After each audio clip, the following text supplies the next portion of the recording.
stay strong for a nigga. You wondering if everything gonna be okay? It will be okay if you just stay strong. And just when I thought I could palm it, You better drop to your knees and bark like you want it.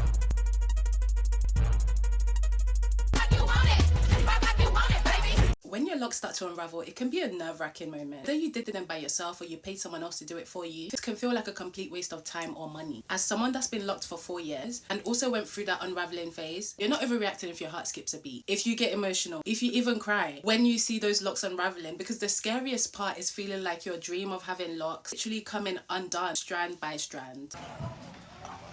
Miss Jackson.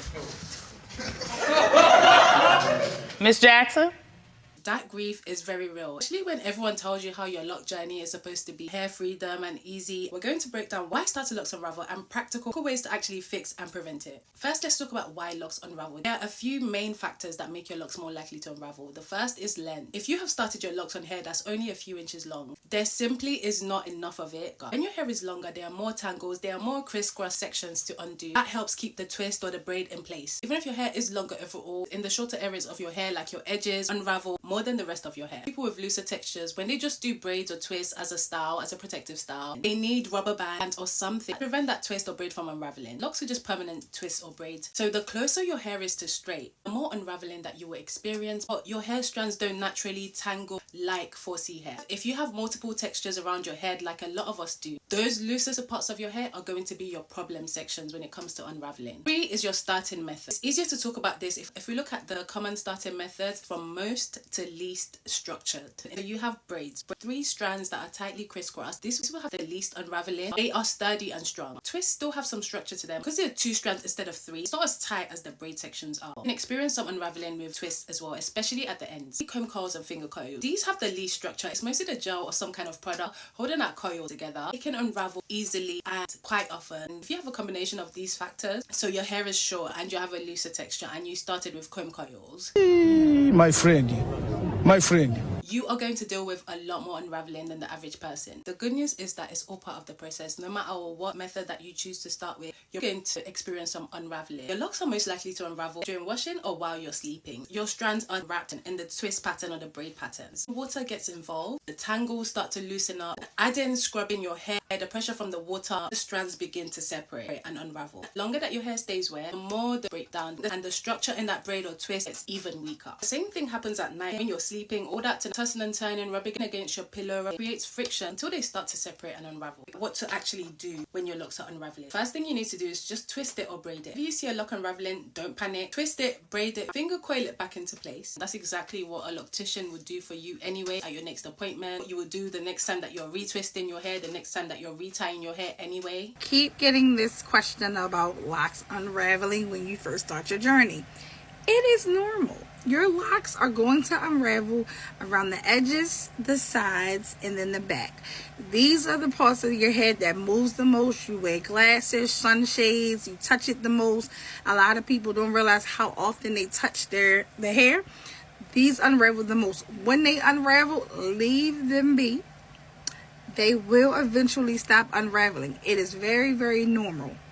Love y'all. But your hair wants to be loose and free like it's always been. You need to keep training it to stay in those sections. 2 is adding rubber bands. The rubber bands will protect the ends of your locks until they actually start to seal completely themselves. You can grab a few of the problem locks, tie them with a hair tie or rubber band when you're about to go to sleep at night. Your hair is too short or there's too many of them, you just add a rubber band to the end of each individual lock. Some people even leave them in for the 6 to 9 months it takes for the ends to seal. You have starters, it is perfectly normal that they're gonna unravel, babes. Like, they're just gonna unravel, right? But when I was starting my locks, I did not know that was normal. You know, I'm like, how the heck are these supposed to stay in? And girl, like, I started through braids, so like it probably unraveled the least out of like all the methods, you know? So I'm not gonna lie, I was surely rocking rubber bands on my starter locks for like the first month or 2. Like, did y'all do that too? Like, I know I cannot be the only one that like put rubber bands on their starters. Like, what? I know a lot of people be like, oh, don't do that, you may have like indents left on your locks. I've never had no indents on my locks, but also maybe because I started through braids. But I don't know. I feel like for me personally, girl, it worked for me, okay? And low-key, I'm thinking about doing it again because look at this lock. I don't know why, but lately, like, girl, she's been wanting to unravel. And like I told y'all before, like, I don't know why, but like the ends of my locks do not be wanting to lock up. Like, it does not want to lock up. Like, I have braid pattern and some of them are locked, but like a lot of them are not. And girl, I don't know. I've been twisting her. I've been doing a whole lot. So like I low-key just want to throw a rubber band on her. Or I don't know. She's not ugly though, but it's just like, girl, like get with the program, girl. Like, I don't know, girl. Like, I'm gonna have to put something on her. It can take the stress away from worrying about your locks unraveling and slowing down your locking process. Using a wig cap when you wash your hair.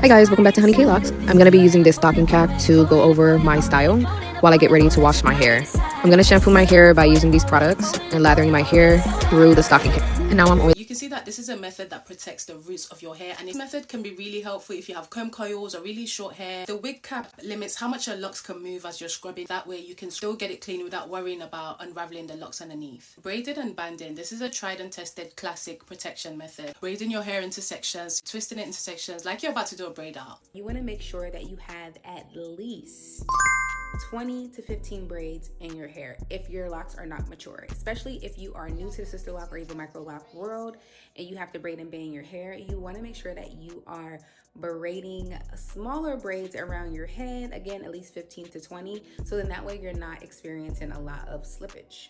You want your braid itself to be tight so that way you don't experience a lot of slippage along your lock. And then you want to make sure you secure your ends of your hair by folding it and then tying it with a rubber band or a ponytail holder.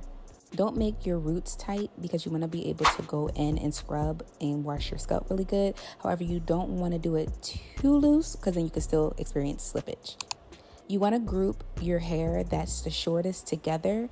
Don't put long pieces of hair with short pieces of hair. It doesn't make sense to do that. By not doing this, it can cause your hair to unravel. Hope this helps.